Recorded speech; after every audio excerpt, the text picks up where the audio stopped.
La ciudad antigua. Derecho romano. Es nuestro propósito enseñar los principios y reglas porque se gobernaron las sociedades griega y romana, reuniendo a los dos pueblos en un mismo estudio por entender que ambos eran ramas de una misma raza. Hablaron idiomas derivados de la misma lengua, tuvieron las mismas instituciones y los mismos principios de gobierno y atravesaron una serie de revoluciones semejantes. Griegos y romanos, civilizaciones diferentes en el tiempo, pero similares en costumbres, formas de gobierno y legados. Dos razas cimentadas en creencias y formas de vida diferentes a las nuestras, hoy viven y son la base de diferentes campos de la vida moderna, como por ejemplo en el campo del derecho. La ciudad antigua. Creencias sobre el alma y la muerte. En la época clásica, la vida religiosa era uno de los elementos más importantes para los habitantes de las polis griegas. Todas las ciudades griegas compartían la misma religión. Esta religión era politeísta, ya que los griegos creían en varios dioses. Zeus era el dios principal y tenía autoridad sobre el resto de dioses y diosas. Los más importantes dioses residían en el monte Olimpo. Tenían aspecto humano y aunque eran inmortales, tenían cualidades y debilidades humanas. Además, pensaban que los dioses podían tener relaciones con los humanos e incluso descendencia, que son los semidioses y los héroes a quienes también adoraban. La religión griega no tenía poder únicamente en el individuo, sino que también influía en la política, la escultura, la arquitectura, la literatura, por lo que se convirtió en uno de los pilares de la civilización griega. En cuanto a los romanos de época primitiva, creían que los dioses ordenaban las acciones de la naturaleza. Su religión era politeísta. Poseían muchas divinidades, poco ordenadas. Por influencia etrusca y griega, la religión se hizo más organizada. Roma adoptó dioses griegos y cambiándoles el nombre los hacían equivalentes. Cada familia rendía culto a los dioses de la casa. El culto doméstico se realizaba en un altar familiar y era dirigido por el padre. Los romanos también adoraban al emperador. El culto al emperador era signo de la lealtad de los ciudadanos al imperio. Los sacerdotes eran los encargados de realizar el culto religioso en los templos, que generalmente consistían en sacrificios de animales. Estas civilizaciones veían la muerte no como la disolución completa de nuestro ser, sino como un simple cambio de vida. Por ello se tienen testimonios auténticos sobre los ritos de sepultura empleados en esta época, en los que se evidencia cómo se creía que al sepultar un cuerpo quedaba en la tumba encerrada un poco de vida. En la antigüedad se creía fielmente que el hombre continuaba viviendo después de la muerte, por ello también se le enterraba con algunos objetos personales, vino y alimentos, incluso con algunos esclavos para que estos siguieran sirviendo a su amo aún después de la muerte. La sepultura surgió debido a la necesidad de darle un descanso al alma, un aposento en el cual ésta pudiera descansar para siempre, ya que el alma que no tenía sepultura quedaba errante por el mundo. Era tan importante la sepultura que en algunas ciudades se condenaba a los grandes criminales a la privación de la sepultura, lo que significaba para el alma una pena casi eterna.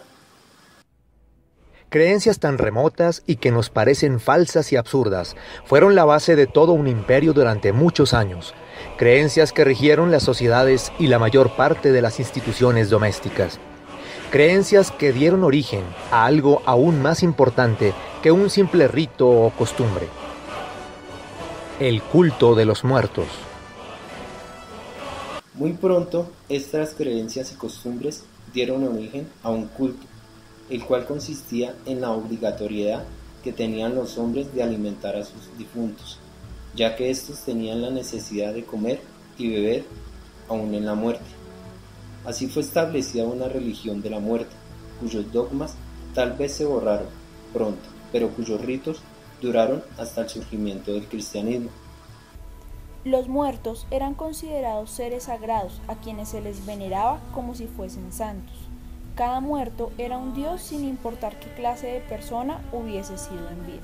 Los griegos y los romanos tenían exactamente las mismas creencias, ya que si se dejaba de ofrendar a los muertos, estos se devolvían en contra de sus descendientes y se convertían en sombras errantes. El culto del muerto, que se mantenía y cuidaba, se convertía en una especie de protector, el cual desprendía energía y activaba para proteger a los suyos, por lo cual se ofrecían plegarias y se le pedía auxilio.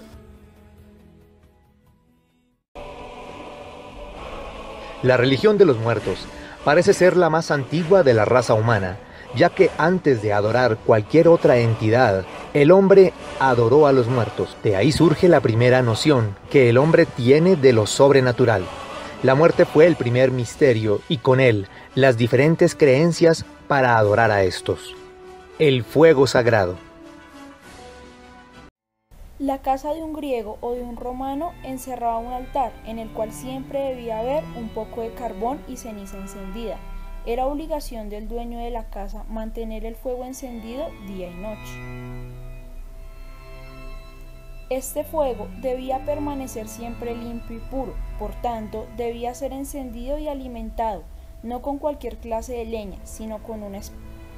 El 1 de mayo era el único día permitido a cada familia para apagar este fuego y encender uno nuevo, rito que persistió entre los griegos y romanos durante muchos años.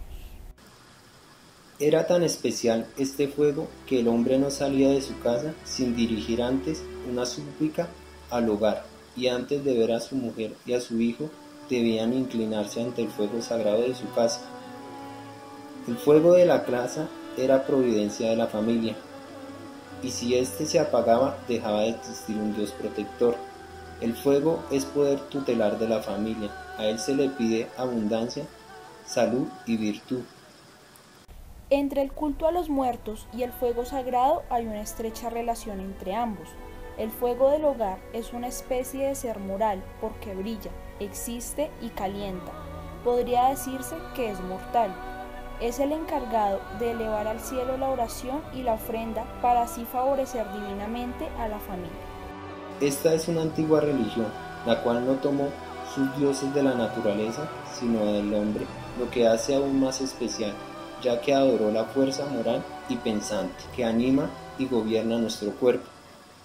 De estos tres aspectos anteriores, las creencias sobre el alma y la muerte, el culto de los muertos y el fuego sagrado, nace algo denominado para los griegos y romanos como la religión doméstica.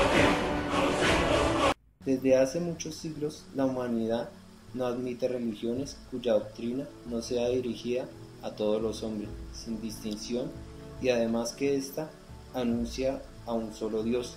Respecto a las doctrinas religiosas primitivas, no cumplen ninguna de estas dos condiciones. Podemos ver en las doctrinas primitivas como una de las primeras reglas presentadas en la religión era la obligación de cada familia de tributar adoración únicamente a los muertos que le pertenecían por sangre. La palabra con la que los antiguos designaban al culto de los muertos era parentare, ya que sus súplicas y ofrendas eran dirigidas a sus padres.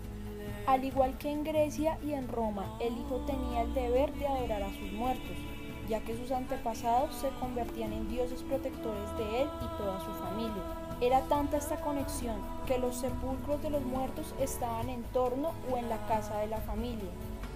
El padre, al dar la vida a su hijo, le daba al mismo tiempo sus creencias, su culto y el derecho de mantener el fuego sagrado. Es por ello que la religión doméstica solo se propagó de varón a varón. De tan antigua costumbre resulta el culto de que la religión doméstica pasase solo de varón en varón, que las mujeres no participasen de él sino por conducto de su padre o su marido, e incluso que aún después de la muerte la mujer no tuviese la misma participación que el hombre en el culto y ceremonias de la comida fúnebre.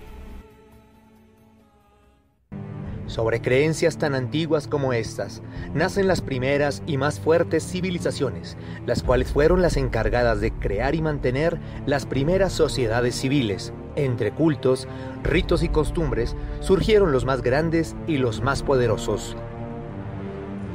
De la ciudad antigua.